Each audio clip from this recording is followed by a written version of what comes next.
Hello and welcome to the Winchester Archive, Supernatural podcast. I'm Ed, And I'm Brooke. and today we'll be discussing Season 1, Episode 14, Nightmare. But before we get going, here's a quick spoiler warning. As always, we are connecting dots across the entire series, so if you're watching Supernatural for the first time or haven't finished the series yet, this is your warning. You will be spoiled by everything.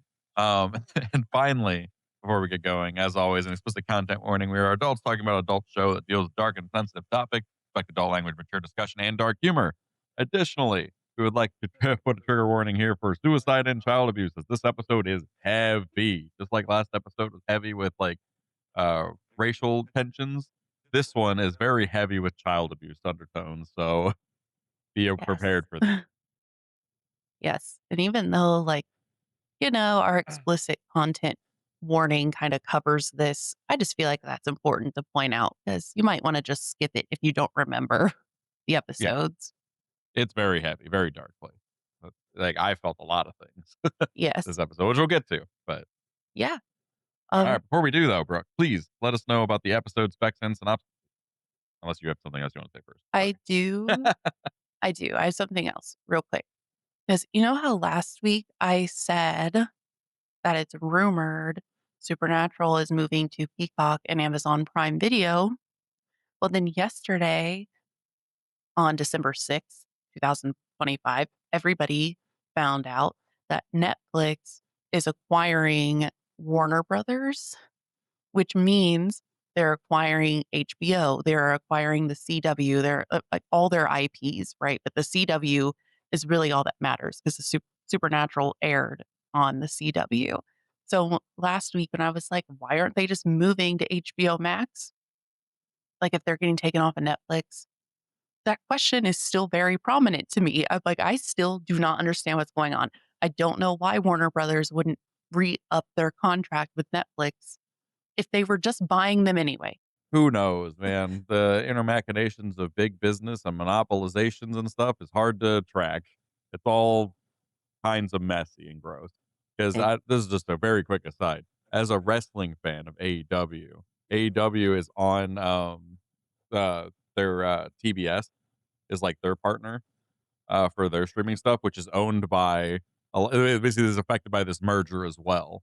mm, And it's fascinating because also Netflix owns parts of WWE, which is a mhm. competitor to AEW. So it's real weird and messy. Like, I don't think the deal covers TBS randomly, but it covers like every other IP. So everything's all kind of fucked in terms of media space right now.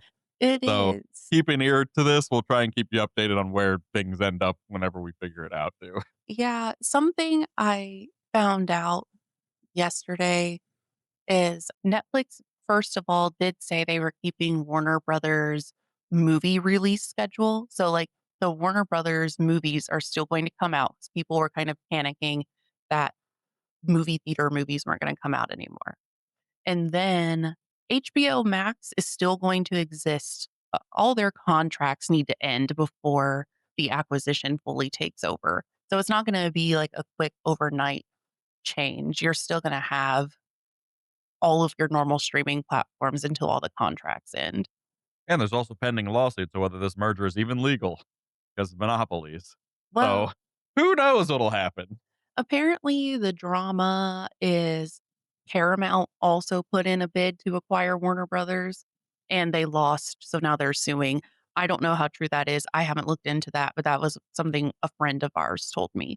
So, but from Again, the inner machinations of big business, especially in this current environment, especially with our current administration and things. Who knows where things will go? Who exactly. knows? And as much as this is a supernatural podcast, I don't mind talking about media, especially when it impacts our supernatural viewing. So Yeah, that's it why this, very heavily impacts us, and it's a fun tangent too. yeah, A exactly. little insight into what we've been looking at. Yes. So we will continue to update what's happening with our favorite TV show. Well, one of the Mhm. favorite TV shows, where it's going, what it's doing. Hopefully, we don't have to buy the DVDs or buy them on Amazon Prime. Yeah, But yeah, all right. Now we can get into the episode specs. So this episode aired on February 7th, 2006. It was written by Sarah Gamble and Rael Tucker. You should know their names now. They've written a few episodes this season. Mm-hmm. And it was directed by Phil Esriquia.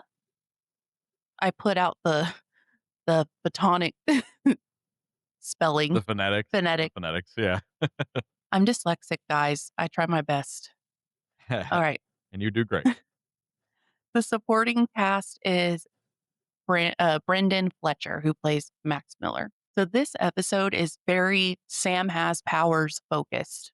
Yes. We s- we start out with our normal open of seeing someone die in a mysterious way, but then Sam wakes up and it was a dream. He knows it was a premonition, so the brothers head off to this town where the dream happened. Then Sam starts having these visions while he is awake, so they're not just prophetic dreams anymore. All Escalation. all the way to the last one where he sees Dean die. So of course he ends up saving the day. There is a twist I'm not including in this synopsis, so we can figure it out together as we move All along. right. And with that said, you can listen to us on all major podcast platforms and watch along on YouTube. And you can support us on Patreon at patreon.com/Winchester Archives Podcast with all of our perks, our Discord community and digital art, and our bonus episodes. And I do want to throw in here that when I did my Discord checkpoint wrapped thing, the Winchester Archives Discord server was my top third server of the year, and nobody's in it yet. So that tells you how much like time I've spent in it making it look how it does. Mm-hmm. And it's free for everybody. Everyone can join. You can even do the free tier on our Patreon. It's just an extra little thing to spend time with us. Mm-hmm. And also, we are on Instagram and TikTok at Winchester Archives Pod. Also, feel free to like, subscribe, thumbs up, rate us 5 stars, all the fun different things. Share us with a friend. Whatever else you can do to help spread the message and get it out there to more people would be really appreciated.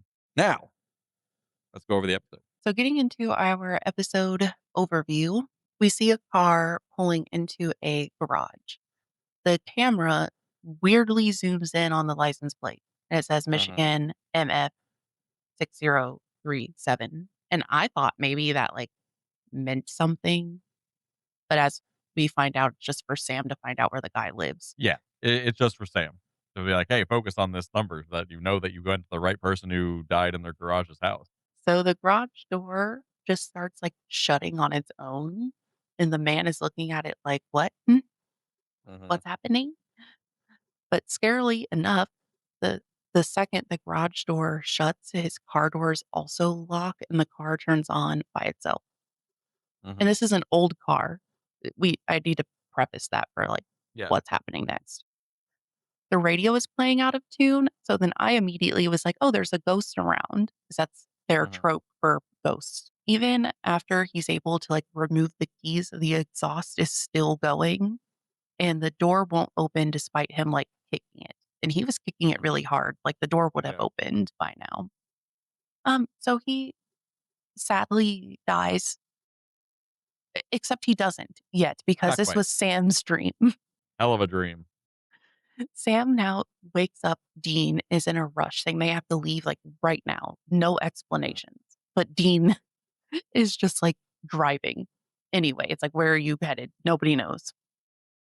The Sam is currently pretending to be a detective to get information on this man using that license plate number. Mm-hmm. Dean says he thinks it's just like a regular nightmare, which is the name of the episode. Yeah, they did it. They did the thing. Wrap it up, folks. Okay, Dean, how many times do we have to like go through this? Yeah. Same plot beginning every time of one of the brothers not believing the other one that something is supernatural. Also, is a weird thing in dreams. You can't read in dreams. Like any text will not be normal text in dreams usually. Mhm. Because that's how our brains work. They just don't that's not a thing that our brains interpret in dreams.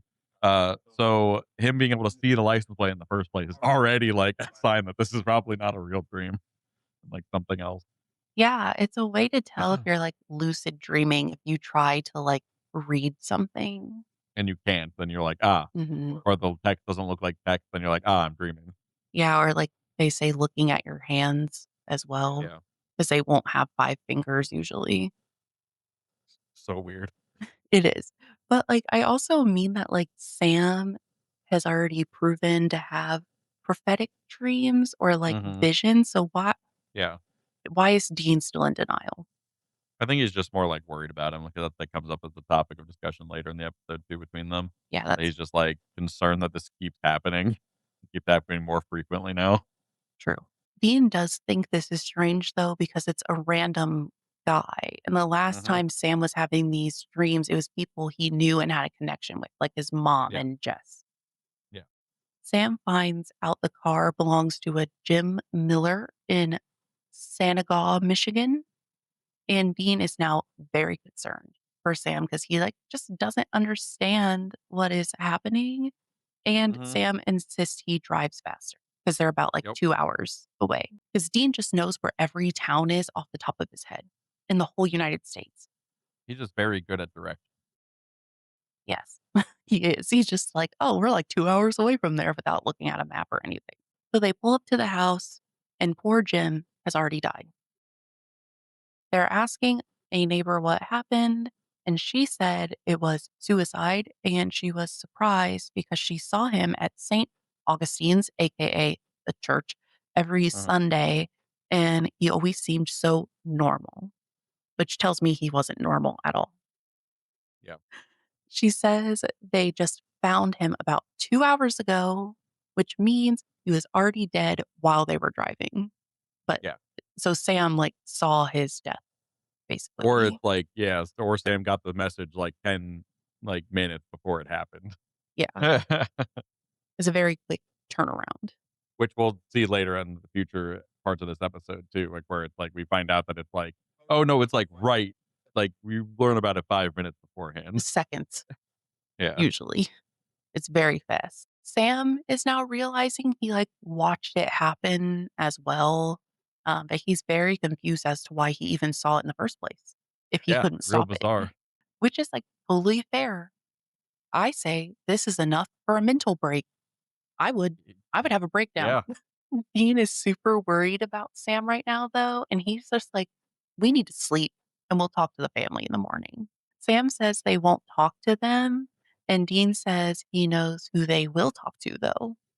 mhm, At the scene transition, we see them wearing their normal black and nice hair, and then but it's explicitly from the behind them, so they can't yes, see the little white collar. yep.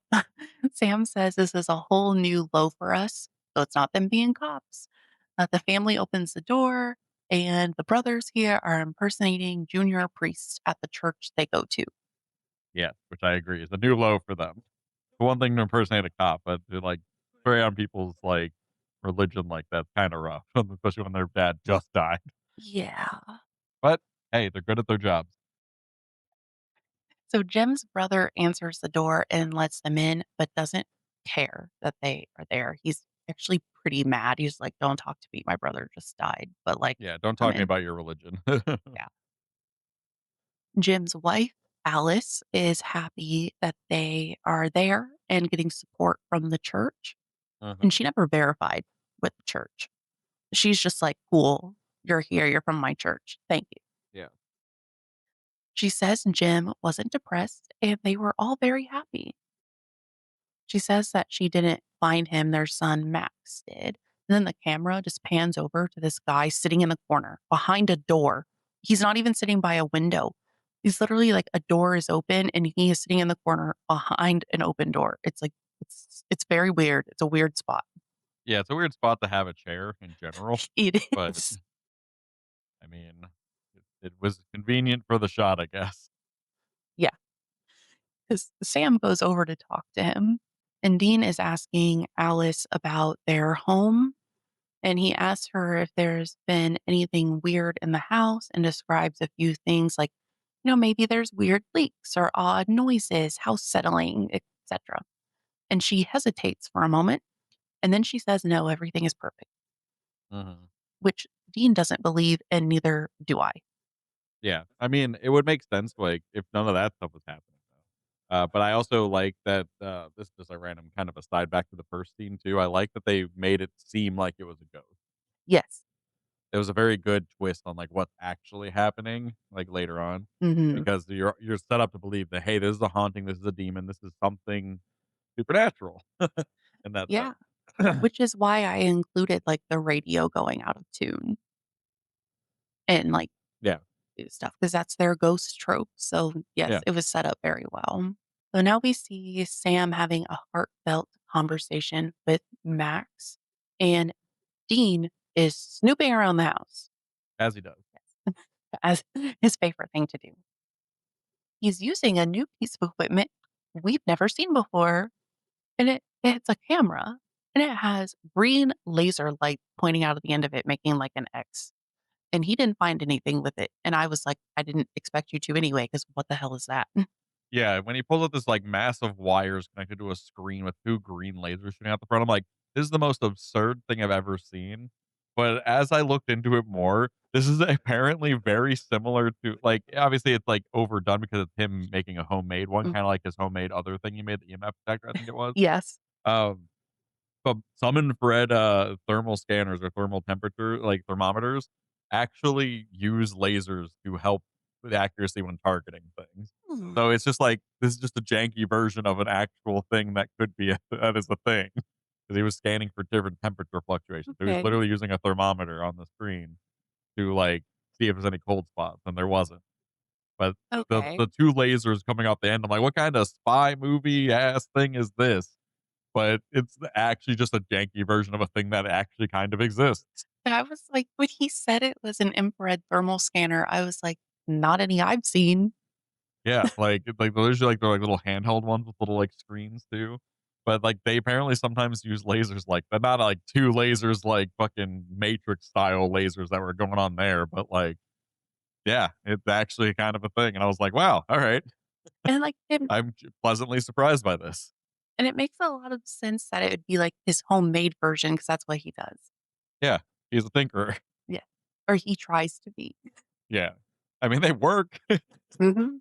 Somehow he turned a Walkman into a EMF detector, and then he turned this into or whatever the hell that pile of wires was into a thermal, detector. True. Okay. Well, Must be somewhat good at it, so now we transition scenes to them and their motel, and Dean is just casually cleaning all of his guns. as you do. Yeah, I guess it's part of being a gun owner, Yeah, you gotta clean them eventually, and he's being especially if they're safe. how often they use them, and also how much, like, salt and shit's gotta just be, like, in there Well, they because haven't they shoot, like, rock salt and stuff. I don't think they've started that yet. Oh, yeah, they have. Yeah, they did. They did at least one episode they did. I know that for sure because Yeah. Dean got shot in the chest by it, and I was like, "Ow." Yeah, it was the one in the, The asylum. asylum? Yeah. Yeah, okay. You probably do need to clean those if you're shooting rock salt out of them. They Mhm. probably need cleaned more often than normal. Yeah, and he was doing it safely, they weren't loaded, and, like, he was doing what he needed to do. But anyway, Uh, he's, like, talking. That's why I'm saying casual. It's like he just knows what to do because he's also yeah, having a conversation. yeah. He's Uh, not, like, focused, he's just, like, doing it, like, kind of in addition to something else. yes. So he says Sam says there's no reports of anything happening in the house, and Uh-huh. Dean says he didn't find anything while they were there. So he is stumped. And then that's when he says the device was an infrared thermal scanner. And then Dean says, "There's nothing supernatural." Hey, they did the thing again. They said them both. Now we really wrap it up. We're done here. Like, they said both the name. They did. So, yeah, there's nothing supernatural about the house, which, like, sure, if there's nothing supernatural happening in the house, then why are you here? That's the name of the TV show. Also, just realistically, why is Sam fucking having visions of this dude who just, like, killed himself is what it looks like Exactly. versus, like, anything else. Like, that doesn't look supernatural even though his vision definitely showed something supernatural. Yes, they did. So something's up. So, as they are sitting there talking, Sam gets a quick, sharp headache. Think Harry Potter when Voldemort is around. He just Yeah. grabs his forehead and, like, Mhm. falls, basically. And now he's getting a premonition of Jim's brother, Roger. Something is lurking around his house. You see, like, a shadow run by. and the window opens on its own. He shuts it and locks it. And it wasn't just like a casual open or anything. It was like the whole lock twists and turns all the way around and then it goes up. Like it was very like something's doing this. Yeah. Because then after he shuts it and locks it, that happens again, like what you described Uh-huh. happens. So what does he do? He takes a big old drink of his beer and tries to shut it, but it's stuck. So for some reason, he decides to like stick his head out the window. Yeah, I thought that was bizarre. Like, this whole time, like, just, like, when we were seeing this scene, the entire time I was immediately thinking, "Oh, this ghost or this, like, spirit, this demon, whatever is happening right now." 'Cause obviously I've forgotten this episode, like, since it's such a Mhm. non-important episode to the overarching story that, like, it's one of those ones I just completely forgot about. But as they were setting this up, I'm like, "Oh, this is, like, gonna be a ghost or demon that makes everyone kill themselves or, like, looks like a suicide every time." So I Mhm. thought he was gonna get thrown out the window Yeah, and, like, fall to his death. me too. But then when they when the window closes and his head just explodes, I was just like, "What?" Yes. Also, who sticks their head out the window like that? One, nobody. And two, And also, how does this window explode his head? Like, okay. how does that penetrate a neck? I have a couple things that I want to say.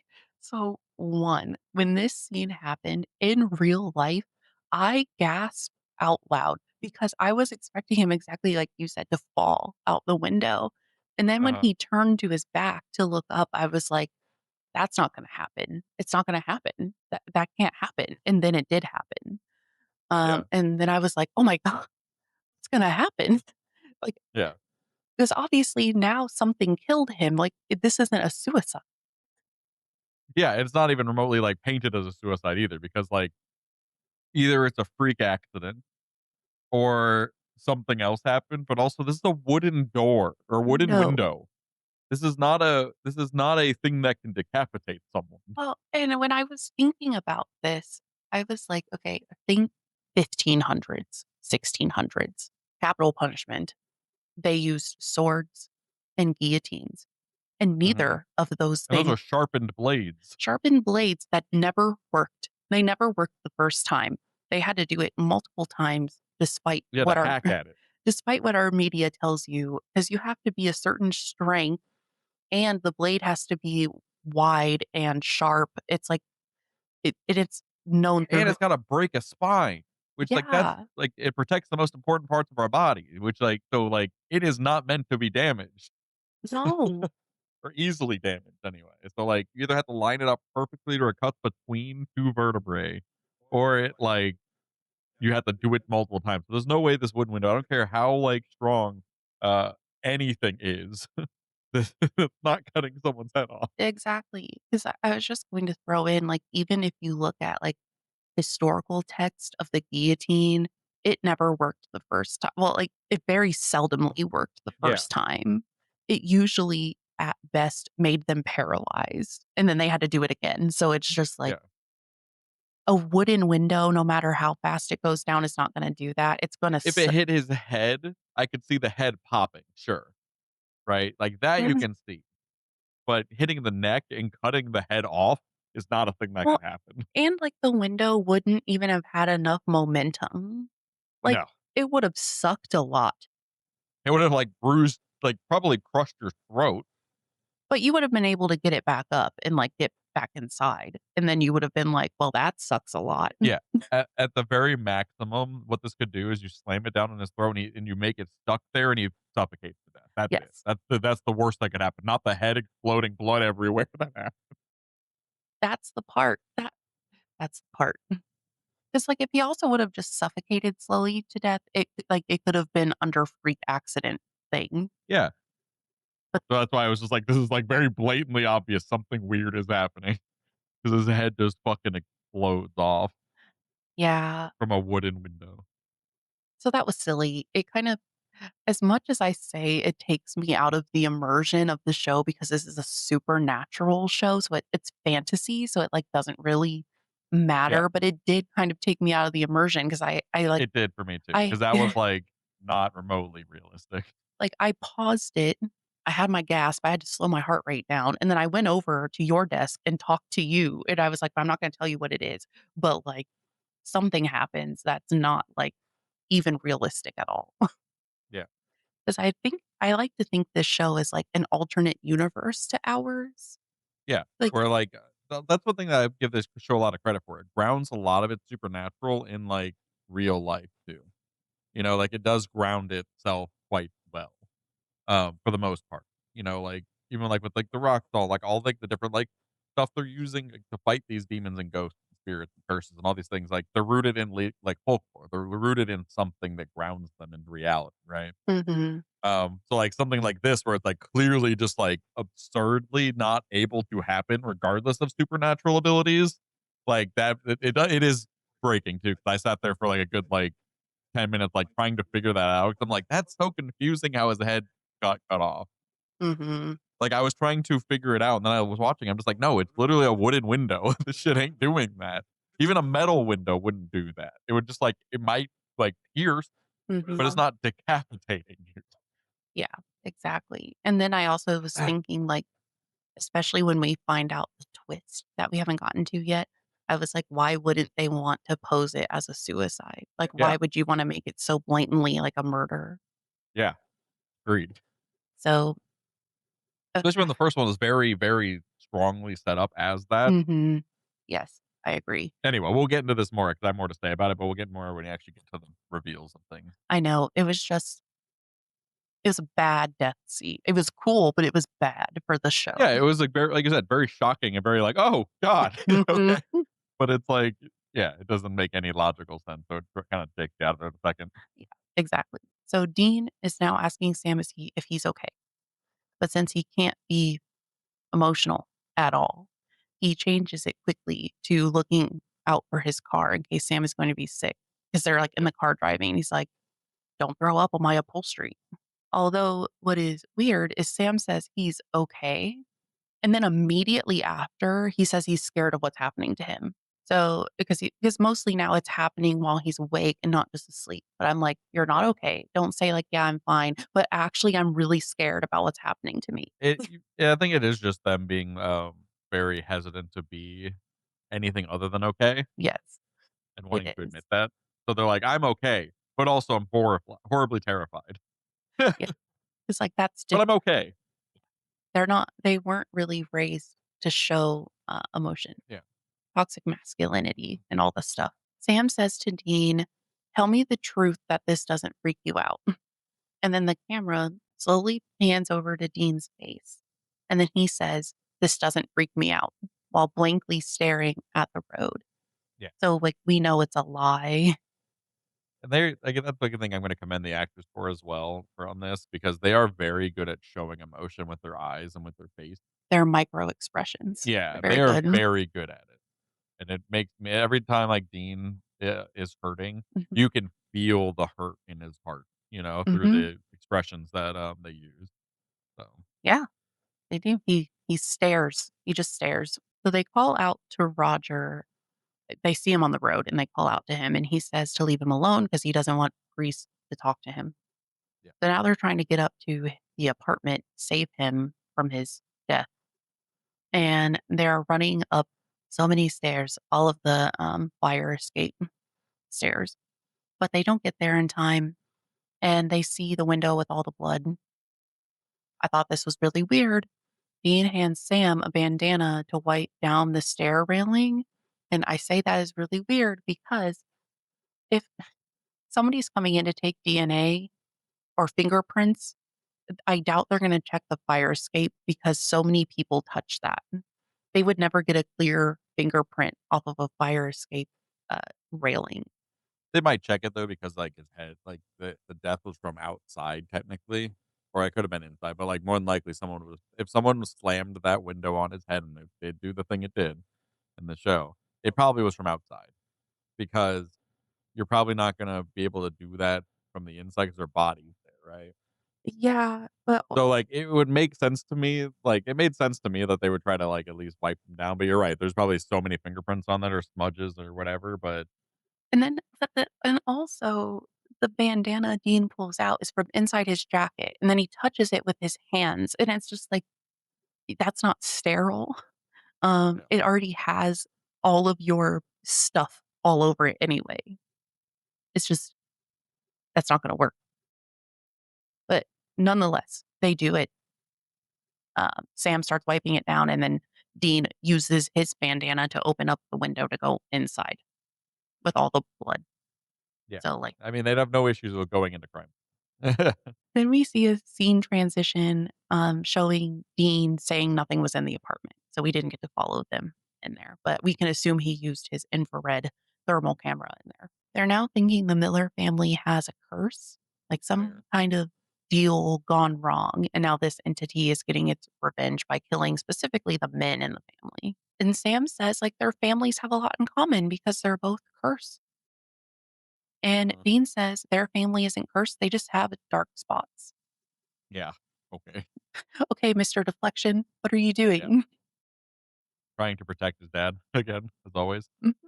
And, like, his mom's memory is, like, when Sam is like, Yeah. "I don't know who mom is," Dean always gets, like, mad, and it's like, "Okay, Dean." Yeah. And now they're talking with Max again, and he says everybody he's bringing over casseroles, and he had to tell them to stop because, quote, "Nothing says thank you like a tuna casserole," unquote. Uh-huh. And, like, that is very true.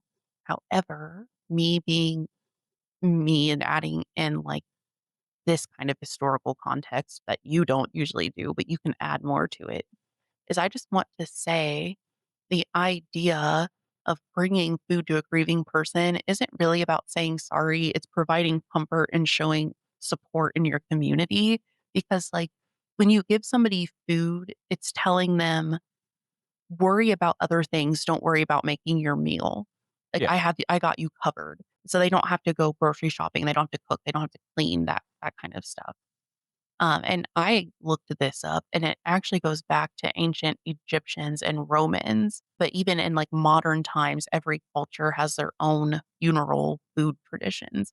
And in Midwest America, the tradition is a hot dish or a casserole. But I totally understand that from a griever's perspective, thinking like, oh yeah, your casserole is definitely gonna bring them back, or like, it's gonna make me stop hurting, like, why are you bringing me this? Like, I can Yeah. understand all of those thoughts in the moment, so I Yeah. don't blame him for saying that. But I do just, wanna say, if this happens, if you can break out of your grieving for a moment, you could just, like, think about how your neighbor is, like, trying to help you and comfort Yeah. That you. means they're thinking about you too, because they're like spending the time making this food and bringing it to you, right? Yeah. Yeah. It's always been a very common tradition among pretty much every society for like the community to support the people that are grieving the most Mhm. by doing things like that. That's very common. So now they're asking Max about his childhood, if his dad and uncle were close. And Max keeps saying everything was fine, like it was a normal childhood. Then Dean asks if he ever noticed anything weird between his dad and uncle. And instead of saying no, Max says, "Why do you ask?" But then he says, "There's nothing. They were a totally normal and happy family." It's very, like, again, instead of saying no, if you ask, like, "Why do you ask?" I mean, "Yes, but I don't wanna tell you exactly yet," you know? Hmm. It's very, like, "I'm hiding something." But the brothers know he's lying. So they head over to his old neighborhood. They walk up to a neighbor there and ask if they remember the Millers. And that dude's demeanor instantly changes. And you can tell he did not like them. Then the neighbor asks if Max is okay. Like he says, like, is that poor kid okay? Or something like that. Uh-huh. And then he says Mr. Miller was a mean drunk and treated his family very poorly and beat them. And he broke Max's arm twice. Uh-huh. His uncle would beat him too. And then he says the stepmom, not his mom, his stepmom, would just stand there checked out and not help. He says he called the police 7 or 8 times and it never did any good. And then he says Max's actual mom died in a car accident. I was just about to say that car accident reminded me of the episode of the town, the nice town that had the fertility Oh, yeah, gone, but but they're connected. they didn't die as a couple. True. So, They wouldn't have been connected no. then. But anyway, Sam is now getting another vision right there on this man's doorstep. we see the stepmom and she says, "I didn't do anything." And Max agrees, saying, "Yes, you never did anything." Yep. And then with his mind, he picks up a knife and starts levitating it into the air. So now we know it's not just a family curse, it is someone with telekinesis. And Mhm. Max makes the knife go right up to her eyeball, just kind of taunting her. And then he pushes it through her head. Oh, that was such a good shot. I was just like, "Oh, it's so, like, makes you squirm Yes, it does. seeing, like, the knife go right up to the eye like that." You're like, "Oh, no." Hmm. And then it goes in, and I was like, "Oh, alright." But yeah, that's a very good reveal that instead of a curse, it's just, a murderer. My only bit of research really for this episode kinda goes in line with telekinesis, where it's basically like, this is the stereotypical telekinesis thing, where Hmm. someone can move stuff with their minds, and it is very at this point, it's known to be, like, very common stage magic trick, like the bending of spoons, stuff like Hmm. that, but it's not really a thing too much in folklore other than, like, gods being described, like, moving things with their minds in some myth, but, like, it's not like a super common folklore thing. It's more of a modern thing Hmm. that I've been able to find. Like, I couldn't find a ton other than, like I said, like, gods or, like, things like that, maybe moving something with the mind, but, like, most of the time, it's just, like, a modern thing, and it usually goes with, similar to this, stories of abused kids. The first thing that comes to mind is, like, Matilda. Yes. There's another movie that, like, is this. It's just an abused, neglected child develops psychic powers. And I was looking into that trope in general, and, like, basically, it's the kind of a thought process behind it of basically the abuse causes their mind to break or, like, dissociate and causes, like, something deep latent in their mind to trigger and, like, gives them superpowers. And that superpower is used usually to allow them to take control of their situation because they have such a lack of control in the abuse. Hmm. And that's like that, I don't wanna say power fantasy is the wrong word, but, like, retribution thing of, Hmm. like, if you and especially in stories, it's like that kind of, like, it wants to give off that, where it's like, Yeah. this person who didn't have control is taking control, is doing something about it with this thing that the abusers can't do anything about, which is like, psychic powers. Yeah. So, It, like, makes you root for them, but then, like, yeah. they always take it a little too far, and everybody's like, "Okay, you need to stop doing that for a moment." See, that's why this episode is hard for me because and I think that's the intent. The intent is this to be a very sad episode and a Mhm. very, like, just dark, reflective episode. But, like, for Max, like, I don't blame Max at all, Mm-mm. especially when they get the conversation with him and Sam here in, like, a scene or 2, where he explains what happened. Mhm. It's like, yeah, the guy snapped. He got pushed to a point. He got back like, the whole animal back into a corner thing eventually is gonna bite. Yeah. That's what happened, and I don't feel bad for anyone that Max is hurting. Like, you kinda did it to yourselves by either doing the abuse or letting the abuse continue. It's like, do something about it. Maybe you won't get, like, murdered by the psychic kid when he gets, old enough, you know? Like, Mhm. I don't know. Yeah, you brought up Matilda, which is probably very popular for at least people our age because we all watched it as kids, but Yeah, then I love that also, movie. reminded me a lot of Carrie, where, like, Yeah. her powers developed because her mom was, like, a religious nut and would lock her in a closet full of, like, crosses and the Bible and Uh-huh. tell her she was unpure for starting her period, and, like, Yeah, and then she was bullied in school, and, and like, it's just a mental break thing. yeah, and then, when they force her into being prom queen and dump pig's blood on her, and then she kills everybody at school, and then she goes home and kills her mom, and it's like, Spoiler alert for Carrie from the 1980s. "Oh, yeah, I'm not scared about not No, spoiler no, warning that." I'm joking. The movie's, like, 40 years old. It's also a book. But, yeah, that's still, like, kind of the same Yeah, thing it's exactly of the same. taking it just, like, a little too far. 'Cause did everybody in the school deserve to die? No, but, like, she does kill everybody. Yeah, it's one of those things where, like, they're technically the villain, but, like, are they? Yes. And, like, that's the point. It's entirely meant to make you the villain sympathetic because, like, you can put yourself in that spot of, like, eventually you'll snap. Like, that's just very normal.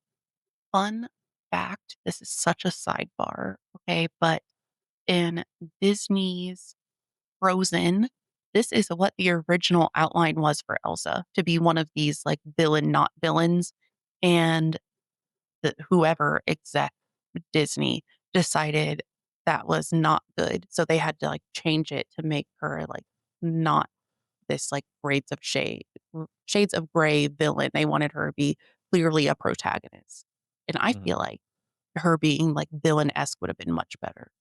Yeah, it makes the character feel more alive and more human, right? Yeah. Because again, you can commiserate with some of that pain, and that would cause someone to do these things and lash out. Yeah. Like, you can feel that and understand it, right? And that's, like, the point. Anyway, let's get off the sidebar and make our way back to this Uh-huh, episode. So now the brothers are running to Max to try to stop him. uh-huh, Dean says he's a monster who has killed 2 people and getting through a third, so they have to end him. And uh-huh. Dean is saying he doesn't blame him because of the stuff Max has gone through, and they can't kill him because he's a human. Yeah, And Sam also sees a lot of himself in Max. And Dean says he will follow Sam's lead, but he's not letting Max hurt someone else. So he brings his handgun inside. yeah, this whole scene with, Dean and stuff was very, like, "Damn, Dean, way to be heartless," like, be it black he's very black and white, and that's, like, his whole thing, right? Like, is that he right now is black and white, and he's, like, learning to try and find those grades that Sam already can see. Mhm. Because, like, yeah, Max is not a villain here. He is not a demon. He is not, like, something that they need to kill. No, and And I'm like, it's crazy to me that he was immediately just like, "He's killed 2 people, they're insane." It's like, no, these 2 people are awful to him and abused to him. So, Mhm. like, what do you mean he's evil for getting like, that's insane to me that anyway, I thought it was a little, like, crazy. Like, I know he is, like, black and white, but I thought it was, like, a lot when he was, like, Mhm. something like, "He's a monster that he's destroyed." I'm like, "Well, fuck." Right? Like, wow, Dean, that's crazy. And this is not the last time this ethical dilemma happens, because as we see, a lot of their monsters are humanoid or were once human and turned into Huh? something else. So we see Dean juggle, like, with this a lot. Yeah, and it's an understandable struggle though too, because 'cause they're there to protect people. Does that mean like, who do you protect people who have done bad things in their life, or do you protect only people who are perfect? Like, that's where it is like, do people deserve to be murdered even though they were doing these things? Like, who knows? Like, the only one that's debatable, I feel like, is the stepmom. It's like, Yeah. maybe she shouldn't be murdered, but she should probably, like, take some accountability for some of this. Yeah. But murdered is a big stretch when she didn't actively do the abuse and was probably getting abused herself. Because you and I have had a discussion about this outside of this, and that was something that we discussed too. Yeah. And, also on one of the last episodes, we talked about this. We got a YouTube comment because I had mentioned, like, how they don't think about the collateral damage that follows them. They go there, they get the monster, and then they leave. They don't And then they go home. Yeah. Yeah, they don't care about what happened around them. And somebody commented on our video and was like, "My friends and I always say, if you see the Winchesters in town, you should take a vacation somewhere Mhm. else. Because That's a very good call. yes, you will be collateral damage to whatever they're doing." Yeah, and they don't think about that as much. No, they just think about, like, ending the monster. They don't think about, like, their overall societal impacts. No, that's a very good comment. Yes, I thought that was good too. So now they're going to take Max outside to talk to him. Like, they've been trying to coax him, like, "Let's go outside and talk." Uh-huh, And as they get to the door and Dean starts to open it, his shirt lifts up and Max catches a glimpse of his gun. And he shuts the door and draws all the blinds shut with his mind. uh-huh. And Dean takes out his gun, but Max takes it out of his hands and throws throws his stepmom into the counter, which looked Yeah, brutal. It didn't kill her it though. looked brutal. And, like, the wound afterwards, I was like, "That's" yeah, they made it look, like, it gnarly, like, you hit the corner of the fucking tabletop, like, "Damn, Yes, she did it pass out, sucked." which was realistic. Yeah. Sam is trying to talk to him and about how they're connected and how he wants to help Max. Mhm. He keeps saying that Dean and Alice can go upstairs. And Yeah. Dean is very insistent he's not leaving Sam's side. And Sam pushes them to leave so he can talk to Mhm. Max one on one. He says like 5 Which is smart. minutes. It is Sam is very much better at this. He's very good at, negotiating and de-escalating, and that's what he was trying to do, Yes. while Dean probably would've just made it worse. Yes, that's exactly what happens all the time. So Sam is trying to talk him into letting his mom go. Sam mentions the beatings while growing up. And Max says it wasn't just growing up, it was happening until his dad died. Like the abuse So very never recently. stopped. And after he found out he had these powers, he knew he had to use them to get his revenge. Yeah. Like he thought that's why he developed them, which I think is a good conclusion. Uh, It's a not necessarily good, but valid conclusion to jump to. yeah. But Max says to Sam that his dad looked at him with hate in his eyes and asked if he knows what this is like. And Sam says no, which I thought was really strange because it isn't true. Sam has talked before, like multiple times, about how his dad does not like him and he can tell. So I'm like, Yeah, but looking at you with, not liking you or being like any other those kind of emotions and, like, hate, I feel like are 2 different things too, though. Like, I don't know it because I don't think that even though as bad of a parent as he is, I don't consider John to be hateful of his kids. I think it's the other. He really loves them. He genuinely does love them. He's just a very flawed and troubled person, right? And I think that he didn't look at them with hate.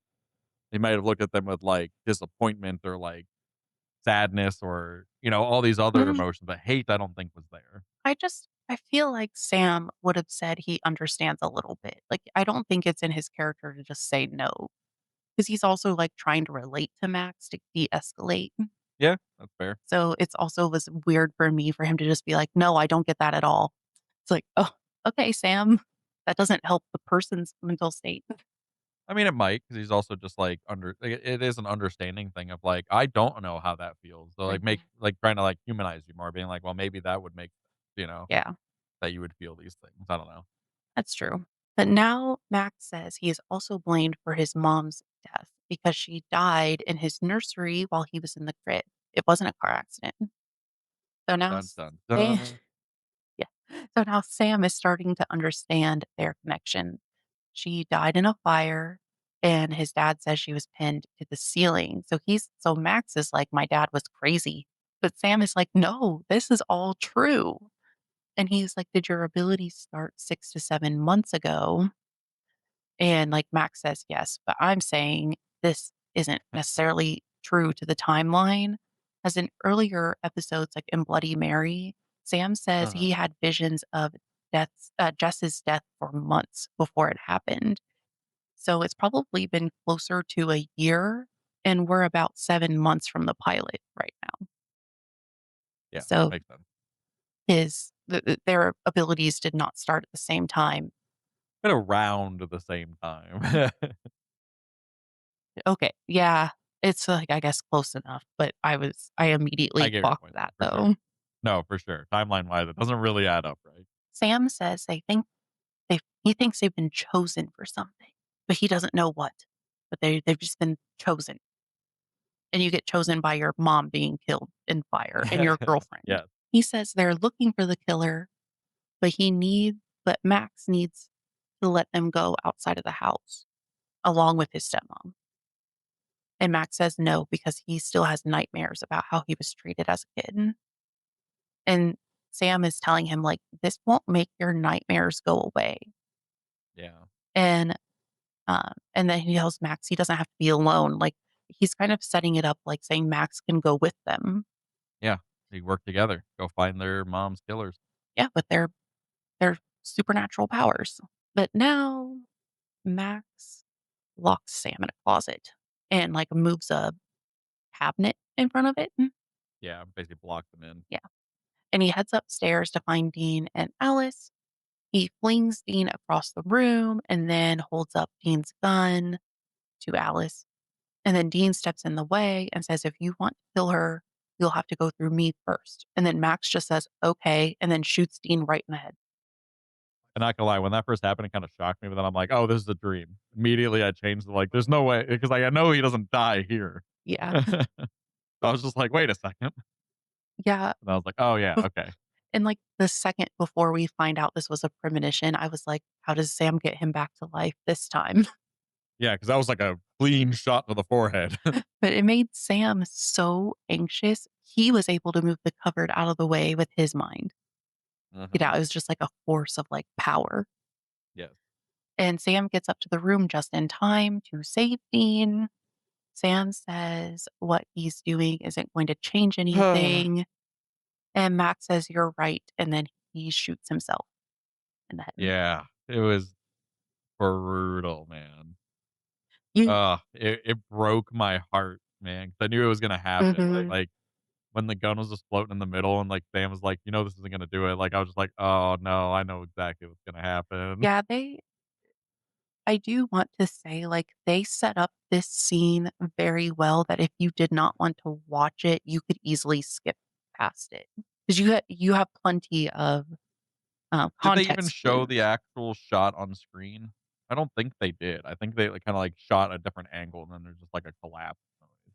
Yeah, yeah, I don't they don't show it, but I'm just saying, like, if Like, it something shows Sam's reaction, and that's it. yes, but, like, if even that kind of, like, sound is, like, Yeah. triggering, you can skip it. There's a lot of index like, context clues that that's gonna They set it up happen. very obvious of what's gonna happen here. Yeah. Yes, and now It's very depressing. it is. It is. It's like, yeah, Max could have done a lot with them. Yeah, this whole episode is very heavy, which I gave it a lot of credit for later in our rankings for, like, emotional impact. This one got me. Mhm. It got me good. Me too. Now we see Alice talking to the cops that Sam and Dean are family friends, and she doesn't know where Max got the gun. Yeah, basically says Mac came in looking for her with the gun Yeah. to, like, cover them. And that also goes to show that at least this one gun that Dean brought in the house is not registered. I was just about to say it. And I did Yep. not put that on the crime counter because I honestly didn't think about it. And I've said before, we're not going to talk about the guns unless it's explicit. And I guess this one is. And I just like totally forgot about that. I'll add it next. I'll bring it up next episode. Yeah, we'll talk we'll do an addendum the next episode. So now they're outside and Sam is blaming himself because he's like, I should have just said something else. Uh-huh. And Dean, was telling him, like, don't think this was probably going to be the outcome no matter what you said, which is true. And now the most interesting part Uh-huh. Sam says they were lucky to have their dad. And then he says a little more tequila, a little less demon hunting, and we would have had Max's childhood. And I do want to point out real quick that when you watch this with subtitles, the subtitles actually say Jose instead of tequila. Like they had like the Interesting. brand, like he said, like Okay. a little more Jose. So like thought that was interesting. Yeah, that is I'm like, interesting. at what point in the reshoot were they like, hey, we shouldn't say the brand, we should just say tequila? Oh, yeah, because 'cause I'm sure any brand would not wanna be explicitly associated with child abuse and murder Yeah. Yes. or, like, suicide. Like, this heavy of a topic, they probably don't want their actual name brand being like, Jose Cuervo, like, the brand of child abuse Hmm. and drinking problems. And then he goes on to say, out of all things considered, we turned out pretty good.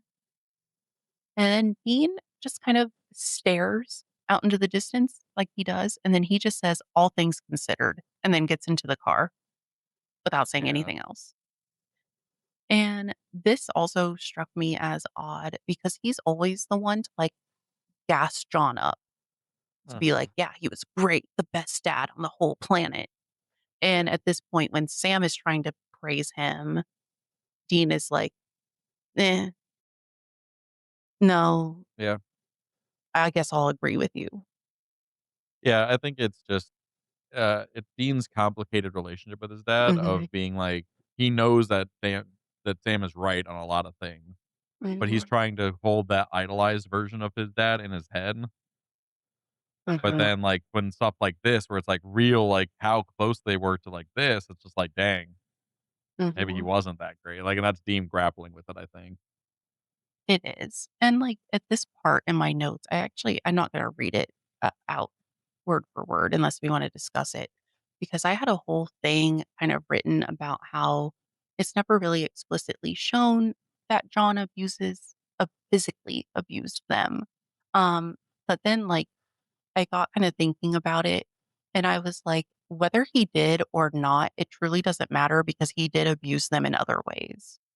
Mhm. He's Um, very neglectful of a parent and, like, mhm, just abusive in the way of, like, you can tell earlier in the season too when they have that phone call when he's, like, telling Sam, like, stuff and Sam, like, pushing back, and he's like, "I gave you an order," mhm, and, like, tries to be all, like, military, like, style, like, "I'm in charge, obey me." yes. Um, and then Sam being not necessarily immediately pushing back again, and then Dean also going from being, like, excited to his dad talking to him like that, to being like, "Yes, sir. Mhm, I will follow orders, sir." You know, like, very falling in line, and, like, that shows a pattern of abuse yes. And like to some level. and at some point they talk about how like the boys were left alone in a hotel for 2 weeks Yeah, and it's like, and that is child abuse because it's neglect, and also you're making Dean be the parent of Sam at, like, 10 or younger. or younger, like 5. Yeah. And like I also just want to point out, I feel like if John was ever physically abusive, it probably would have always been to Dean because Dean was Sam's protector. So Dean would have taken it all for Sam to never Yeah. experience it. Mhm. And Um, also, I don't like it's also was a this is like a context thing too that we've discussed a little bit too, that, like, they grew up in, like, the '70s, '80s era, right? mhm. That time, and, like, child abuse is not the word I'm gonna use, but, like, Punishment? being more strict on your kids and being, like, spankings and, like, things like that were a lot more commonplace It was back then acceptable. and societally accepted. Yeah, so that was, like, they almost assuredly received something like that because that's if you have a militant style parent like that growing up in that time period, that probably happened to some extent. Yeah. I even Was it full on, like, breaking your ribs and, like, punching like, breaking your arm and stuff like that? No, mm-mm. probably not. I don't think that, but, like, there was probably definitely punishment and, like, probably some corporal punishment Like there because, like, spankings, that's just yeah. yeah, that was just a part of it. And, like, yeah, I had friends who grew up with military parents, and I remember one, she said they had to their one of their punishments was, being in a push-up formation for basically, God, what are those called? Planks? Planking, yes, for however long, and if they fell, time started over. That's crazy. Yeah, like, I would say that's abusive. That no, it is. It for sure is, but again, like, that was it's like the context, right, Mhm. of it. Or, like, they definitely experienced some of it, that I'm sure. Yes, exactly. But I don't think it was full on abuse like what Mac dealt with. No, I don't think so either, and I do think John loved them, like you said, he just one Reddit thread I was reading about this instance, it specifically, they said part of being a parent is parenting yourself and making yourself better, which John does not do. Yeah, correct. I So agree. he's a flawed human trying his best, but he doesn't know how much better he could be. That's kind of what this all comes down to. We talk a lot of crap about John because we don't like what he's doing to them in Yeah, because general. it is still not fair and it's still not good, but, like, I can also see from his perspective, his wife just got, like, burst into flames attached to a ceiling, like, 20 years ago, and, like, your entire life you had built is just shattered before your eyes to the something you didn't even understand what the fuck was really happening. Yeah, and now you have a Some supernatural baby thing. and a toddler to Yeah, take care like, of and he tried his best, but his best wasn't great. mhm, exactly. And now that they're all adults, he Mhm. do better. So now Sam is wondering aloud why the demon killed their moms and Jess. Mhm. And he's wondering if the demon wanted them instead. And Dean says it would have just taken him if it wanted him. Yeah. So that's not it. Mhm. And now Sam is telling Dean how he was able to get out of the locked closet, which was very vulnerable for Sam to do. You could tell he was scared to tell Yeah. Dean this. And then Dean's response, because again, he has no emotional vulnerability, He tells Sam to bend a spoon, and Sam says he can't do it at will. And then Dean says it'll probably never happen again. Okay, Yeah, Dean, I'm sure. Yeah. Okay. never again. It was a one off. Sam asks Dean if he's worried he will turn out like Max. And Dean says no, because he has an advantage that Max doesn't, which is Dean. I thought that was such a sweet moment and such a cute thing. It Like, is. his little smile at the end too, it's just like me. And it's true, because Dean would Yeah, never let that happen. yeah. And then that's what he says. He says, "As long as he's around, he won't let anything bad happen to Sam." And I'm Mhm. like, "Oh, Yep. amazing." Then Dean says he knows exactly where they're going to go with these psychic powers, and that place is Vegas. Yeah, that this part actually, like, made me laugh out loud a bit at the end there. He's like, "You mean make a killing?" He's, And Sam is not amused. he's like, the craps table, come on. Yeah. So true. But yeah, Mhm. Sam was not amused at all. And that's where the episode ends. They're in their car going somewhere else. So moving on to our crime counter. I already said I didn't put the gun in here, but basically I wanted to talk about the priest thing. So wearing priest clothes and acting like one is not illegal because like people do that for like Halloween and Yeah, like whatever. You can just be like, oh, I'm a priest. yeah, However, I personally believe it becomes fraudulent when they cross the line at naming the specific church and using yeah, it to coerce the family into giving them information. yeah. You're doing things under false pretense at that point. Yes. And it falls under literally the same exact thing I said last week, where impersonating someone who inherently grants trust Yeah, by the public, that's fraudulent. And that's yeah. 1 year in jail. So now for our episode review, we actually rated things fairly similar again. Uh-huh. So for story and pacing, we both gave it a 5. This is a very well-rounded episode. Yeah, it was very good. I think from a story perspective, it went really well of, like, doing the fake out of, "Oh, it's a ghost," to being like, "Oh, no, it's not," with the final reveal of that last vision where Mac is the one sending the knife at her face, like, it's very cool the way they subvert it. Because like, when you go back and rewatch it then or, like, you think about the episode entirely, you're like, "Oh, I can see these little pieces, these little breadcrumbs Mhm. throughout from Mac." Like, the weird things he's doing and saying, it's like, "Oh, okay. I can see this." And, like, one of the And the fact that Max was the one that found his dad, like, "Oh, convenient." Mhm. Exactly. I thought those things through Yeah, too. And for this rating in particular, I typically look for, is it well how well paced is it? Because usually in most episodes, we get to, like, the last 10 minutes and they have to, like, rush to the conclusion, and yeah. that didn't happen this episode. It all felt This one really felt like it natural. came up down to the wire. It, like, felt like there was actually, like, a struggle back and forth for a little bit, Mhm. that, like, things were actually, like, escalating the right ways. Like, it worked really well. The story of this one was very tight, very well done. Yes, it was. Monster lore, we kinda went we have 2 different things, so I gave it a 3. I gave it a 2. I almost gave it a 1, but I gave it a 2 just because it was, like, somewhat interesting. Yeah, I like that we find out that the demon that took Sam's mom, it wasn't just her. Yeah. And then, like, I guess trying to piece together why they have these abilities, but they didn't really get into it. That's why I gave it a 2, is just because like, nothing was very clearly explained, but that's kind of the point, which, like, I can't really fault them too much, but it also doesn't help this episode in particular. Like, we're taking it out of context of the whole thing like we do. It doesn't clearly explain why anything's happening or what's happening, it just kinda is. And Mhm, also the monster being just like, this is why I didn't give it a 1, and also this is why I, like, go back and forth. Like, it's not really like a monster, it's not really an antagonist. Like, there is an antagonist, but not really. mhm. It's like it's hard for me to call him a Mac the monster, you know? And it's just, like, doesn't feel like there's a lot explaining anything, so it's just kinda like, Yeah, "Eh," for me, low number. yeah, exactly. I agree.